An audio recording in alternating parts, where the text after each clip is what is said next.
Bihar board matric परीक्षा 2026 के लिए इस वीडियो में आपको बताऊंगा साइंस का वीवीआई ऑब्जेक्टिव क्वेश्चन जो कि फिजिक्स का ऊर्जा के स्रोत का, ठीक ना, 5वां चैप्टर का सारा ऑब्जेक्टिव मैं आपको बताऊंगा। और यदि इस वीडियो का पूरा देख लेते हैं तो आज आपका 10 नंबर कंप्लीट हो जाएगा। 10 नंबर यहीं से पूछा जाएगा, प्रश्न यहीं से लड़ेगा, ठीक ना।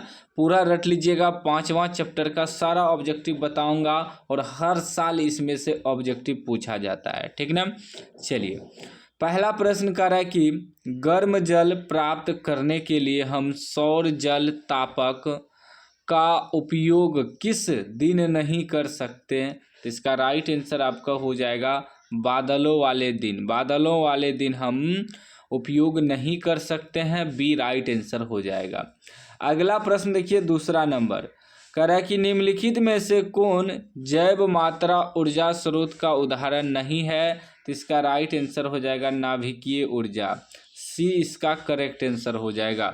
नेक्स्ट प्रश्न 3 नंबर प्रश्न कह रहा है कि जल विद्युत संयंत्र किस ऊर्जा को विद्युत ऊर्जा में रूपांतरित करता है। तो इसका राइट आंसर आपका हो जाएगा स्थितिज ऊर्जा, ठीक ना, डी इसका करेक्ट आंसर हो जाएगा। चलिए, नेक्स्ट प्रश्न 4 नंबर कह रहा है पवन विद्युत जनित्र में पवन की चाल कम से कम कितनी होनी चाहिए। तो इसका राइट आंसर आपका हो जाएगा 15 किलोमीटर प्रति घंटा, ए राइट आंसर हो जाएगा, ठीक ना। सारा ऑब्जेक्टिव रट लीजिएगा। चलिए, अगला प्रश्न 5 नंबर कह रहा है कि निम्न में से कौन बायोगैस ईंधन का स्रोत नहीं है। तो इसका राइट आंसर हो जाएगा नाभिकीय ऊर्जा, सी करेक्ट आंसर हो जाएगा। नेक्स्ट प्रश्न 6 नंबर कह रहा है कि निम्नलिखित में कौन जीवाश्म ईंधन नहीं है। तो इसका राइट आंसर हो जाएगा बायोगैस, ए करेक्ट आंसर हो जाएगा। नेक्स्ट प्रश्न 7 नंबर कह रहा है कि जीवाश्म ईंधन का उदाहरण है, जीवाश्म ईंधन का उदाहरण है कोयला, ए करेक्ट आंसर हो जाएगा। चलिए, नेक्स्ट प्रश्न 8 नंबर प्रश्न कह रहा है कि गोबर गैस एक प्रकार की है, गोबर गैस एक प्रकार की है तो बायोगैस है, याद रखिएगा, बी राइट आंसर हो जाएगा। नेक्स्ट प्रश्न कह रहा है कि बायोगैस का उत्पादन होता है, बायोगैस का उत्पादन होता है गोबर से, ठीक ना, ए करेक्ट आंसर हो जाएगा। नेक्स्ट प्रश्न 10 नंबर कह रहा है कि नवीकरणीय ऊर्जा का स्रोत है, नवीकरणीय ऊर्जा का स्रोत है सौर ऊर्जा, याद रखिएगा, बी राइट आंसर हो जाएगा।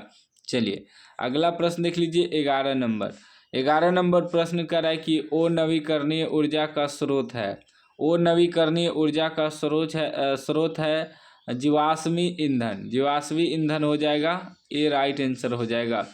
नेक्स्ट प्रश्न 12 नंबर कह रहा है कि एक उत्तम ईंधन है, एक उत्तम ईंधन है जैव गैस है, डी इसका राइट आंसर हो जाएगा।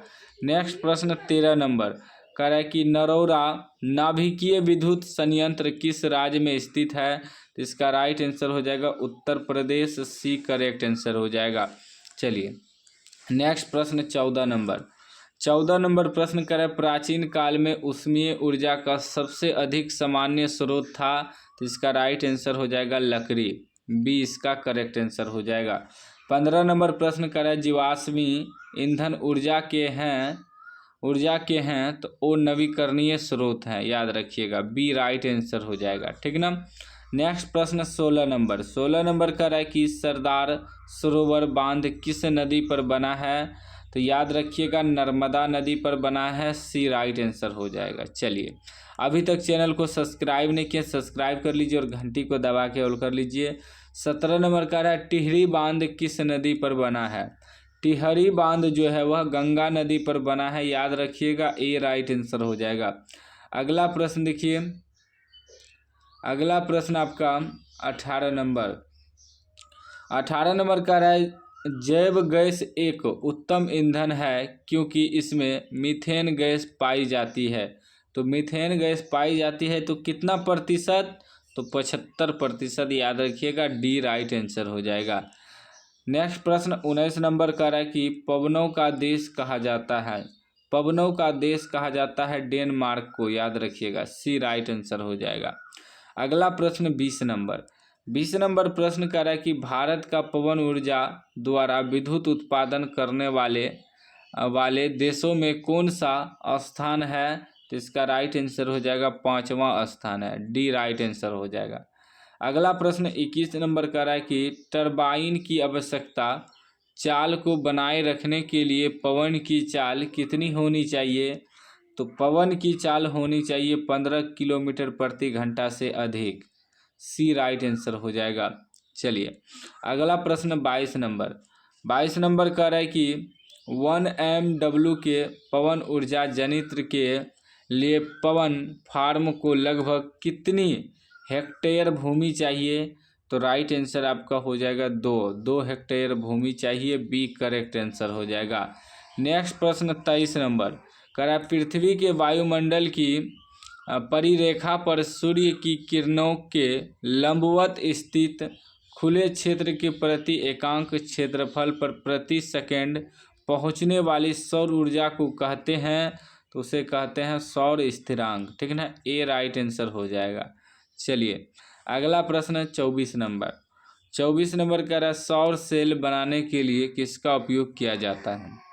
सौर सेल बनाने के लिए सिलिकॉन का उपयोग किया जाता है, डी राइट आंसर हो जाएगा। अगला प्रश्न 25 नंबर कह रहा है कि मानव निर्मित उपग्रहों तथा अंतरिक्ष अन्वेषक युक्तियों जैसे मार्स ऑर्बिटरों में किसका उपयोग प्रमुख ऊर्जा स्रोत के रूप में किया जाता है? तो इसका राइट आंसर हो जाएगा सौर सेल, ए करेक्ट आंसर हो जाएगा। चलिए नेक्स्ट प्रश्न 26 नंबर कह रहा है बांध के द्वार पर स्थापित टरबाइन ज्वारीय ऊर्जा को किसमें रूपांतरित करती है? तो इसका राइट आंसर हो जाएगा विद्युत ऊर्जा, ठीक ना, बी करेक्ट आंसर हो जाएगा।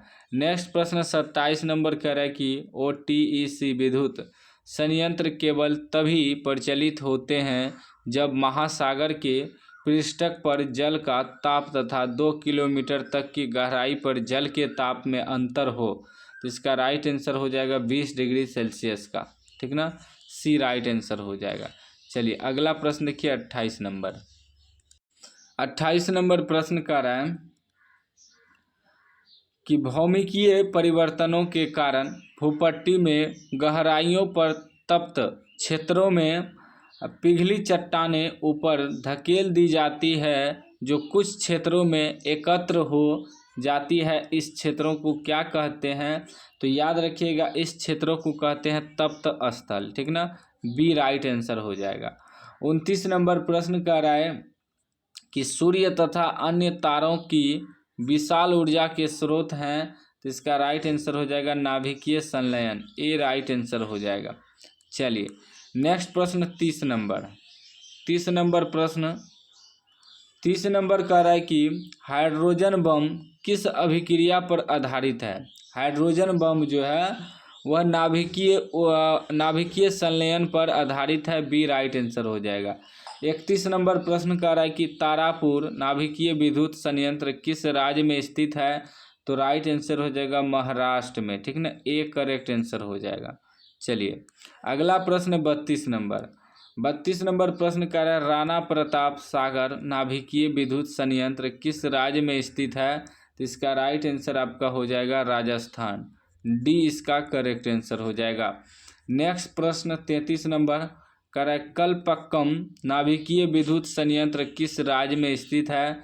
तो याद रखिएगा तमिलनाडु में स्थित है, ठीक ना, कलपक्कम नाभिकीय विद्युत संयंत्र वह तमिलनाडु में स्थित है, याद रखिएगा बी करेक्ट आंसर हो जाएगा।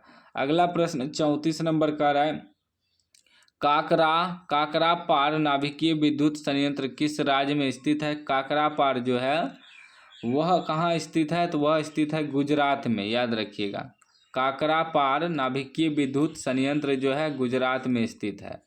35 नंबर प्रश्न कह रहा है कि कैगा नाभिकीय विद्युत संयंत्र किस राज्य में स्थित है? कैगा नाभिकीय विद्युत संयंत्र जो है वह कर्नाटक में स्थित है, बी राइट आंसर हो जाएगा। अगला प्रश्न 36 नंबर कह रहा है कि निम्नलिखित में से कौन सा ऊर्जा का नवीकरणीय स्रोत है? नवीकरणीय ऊर्जा स्रोत जो होगा वह आपका हो जाएगा इनमें से कोई नहीं, ठीक ना, बाकी जैव मात्रा पेट्रोलियम कोयला ये सब वो नवीकरणीय है, नवीकरणीय नहीं है, नवीकरणीय इनमें से कोई नहीं। 37 नंबर प्रश्न कह रहा है कि निम्न में से उत्तम ऊर्जा स्रोत कौन सा है। उत्तम ऊर्जा स्रोत कौन सा है, तो वह लकड़ी हो जाएगा। लकड़ी सबसे उत्तम ऊर्जा स्रोत है, ठीक ना, बी राइट आंसर हो जाएगा। 38 नंबर कह रहा है निम्न में से कौन सा स्वच्छ ऊर्जा स्रोत है। स्वच्छ ऊर्जा स्रोत आपका प्राकृतिक गैस हो जाएगा, सी राइट आंसर हो जाएगा। अगला प्रश्न 39 नंबर कह रहा है कि कौन सा परंपरागत ऊर्जा स्रोत है। तो परंपरागत ऊर्जा स्रोत आपका हो जाएगा जैव मात्रा यानी कि बायोमास, ठीक ना, ए राइट आंसर हो जाएगा। चलिए अगला प्रश्न 40 नंबर कह रहा है कि निम्न में से कौन सा ऊर्जा स्रोत सौर ऊर्जा के व्युत्पन्न नहीं है। तो इसका राइट आंसर हो जाएगा पवन ऊर्जा, बी इसका राइट आंसर हो जाएगा। अगला प्रश्न 41 नंबर कह रहा है निम्न में से कौन और नवीकरणीय ऊर्जा का स्रोत नहीं है। और नवीकरणीय ऊर्जा का स्रोत बायोगैस नहीं है, सी राइट आंसर हो जाएगा। अगला प्रश्न 42 नंबर प्रश्न कह रहा है सभी जीव जंतुओं के लिए ऊर्जा का अंतिम स्रोत है। सभी जीव जंतुओं के लिए ऊर्जा का अंतिम स्रोत हो जाएगा सूर्य, सी राइट आंसर हो जाएगा। 43 नंबर प्रश्न कह रहा है कि सौर सेल सौर ऊर्जा को रूपांतरित करते हैं, तो विद्युत ऊर्जा में रूपांतरित करते हैं, डी राइट आंसर हो जाएगा। अगला प्रश्न 44 नंबर कह रहा है टिहरी बांध निर्माण का उद्देश्य क्या था। टिहरी बांध निर्माण का उद्देश्य क्या था, तो उद्देश्य था इनमें से सभी जल आपूर्ति, भूमि सिंचाई, बिजली उत्पादन, तो तीनों हो जाएगा इनमें से सभी, डी ऑप्शन सही हो जाएगा। 45 नंबर कह रहा है प्रकृति में पृथ्वी पर ऊर्जा का मुख्य स्रोत क्या है। तो पृथ्वी पे ऊर्जा का मुख्य स्रोत है Surya Prakash, D right answer हो जाएगा। 46 नंबर प्रश्न कह रहा है कि और नवीकरणीय ऊर्जा है। और नवीकरणीय ऊर्जा आपका हो जाएगा कोयले से प्राप्त ऊर्जा, डी सी राइट आंसर हो जाएगा। अगला प्रश्न 47 नंबर कह रहा है ऊर्जा के दो और नवीकरणीय स्रोत हैं। ऊर्जा के दो और नवीकरणीय स्रोत हैं कोयला तथा पेट्रोलियम, सी राइट आंसर हो जाएगा। 48 नंबर प्रश्न कह रहा है उत्तम ऊर्जा का स्रोत वह है। उत्तम ऊर्जा का स्रोत वह है जिसमें ये सभी गुण हो, यानी कि जो सब सरलता से सुलभ हो सके, जो प्रति एकांक आयतन अथवा प्रति एकांक द्रव्यमान में अधिक कार्य करे, जिसका भंडारण तथा परिवहन आसान हो, तो तीनों सही हो जाएगा, ठीक ना, ए बी सी तीनों, यानी कि डी ऑप्शन सही है। 49 नंबर प्रश्न कह रहा है कि ईंधन है। इनमें से ईंधन क्या है, तो सभी हैं, सीएनजी भी ईंधन है, एलपीजी भी ईंधन है, लकड़ी भी ईंधन है, सभी ईंधन है। 50 नंबर कह रहा है कि जीवाश्म ईंधन का उदाहरण है। जीवाश्म ईंधन का उदाहरण है पेट्रोलियम और कोयला दोनों है, ए बी दोनों हो जाएगा, सी ऑप्शन सही हो जाएगा। इस वीडियो में मैंने आपको 50 VVI ऑब्जेक्टिव बताया है। यदि आप लोग इस वीडियो को पूरा देखे हैं तो कमेंट बॉक्स में अपना नाम, जिला का नाम जरूर लिखिएगा और चैनल को सब्सक्राइब कर लीजिएगा। सभी विषय का आपको VVI ऑब्जेक्टिव प्लस सब्जेक्टिव इस चैनल पे करवाया जाएगा। नोट्स वगैरह तैयार कर रहे हैं, नोट्स आप लोगों को बिल्कुल फ्री में दिया जाएगा, बिल्कुल फ्री में, एक भी रुपया नहीं लेंगे नोट्स का, ठीक है ना। चैनल को आप लोग सब्सक्राइब कर लीजिए।